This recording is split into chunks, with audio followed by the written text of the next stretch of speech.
झणझणीत मिसळ पाव ही महाराष्ट्राची अत्यंत लोकप्रिय डिश आहे।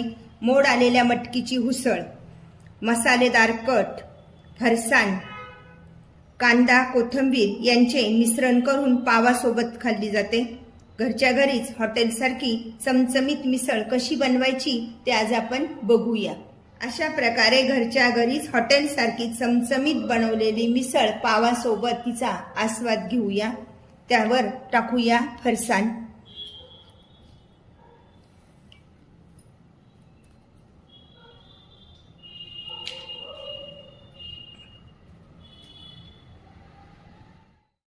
हॅलो हाय, मी कल्पना तिडके। कल्पना तिडके या रेसिपीमध्ये मी आपलं स्वागत करत आहे।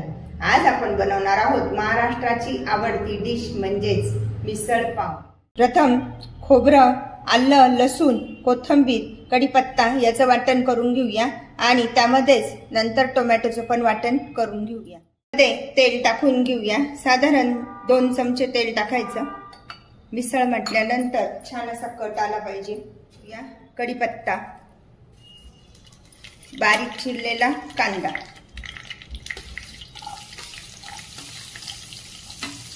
कांदा व्यवस्थित परतून घ्यायचा।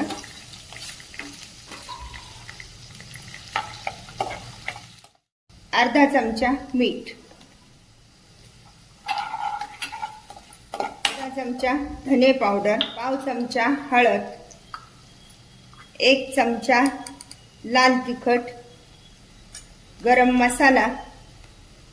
हे सर्व साहित्य व्यवस्थित परतून घेऊया आणि त्यामध्ये हे तयार केलेलं वाटण आता टाकून घेऊया।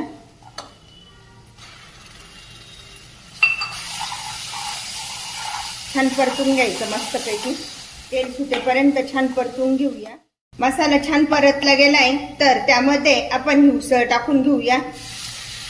मटकी रात्रभर भिजत ठेवायची, त्यानंतर सकाळी उपसून आणि मस्तपैकी पातेल्यामध्ये घालून ठेवायची, छान मोड येतात। जर हिवाळा असेल तर मग कपड्यामध्ये बांधून ठेवायची।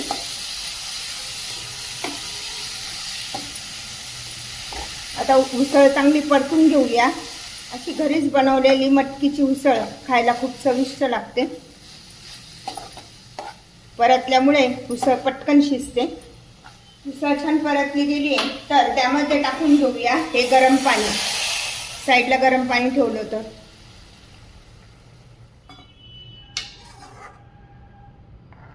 छान आता शिजू देऊया।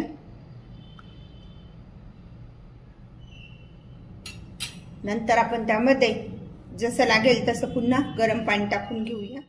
बघूया आता मटकी शिजलेली की नाही। आज मी स्वतंत्र मटकी न शिजवता डायरेक्ट हे केलेलं आहे। वा, मटकी छान शिजली गेली आहे। घेऊया बारीक चिरलेली कोथिंबीर। बघा किती छान अशी तरी आली आहे ना भाजीला, मटकीला। ही मिसळ खाण्यासाठी तयार। झणझणीत मिसळ ही महाराष्ट्राची लोकप्रिय डिश आहे।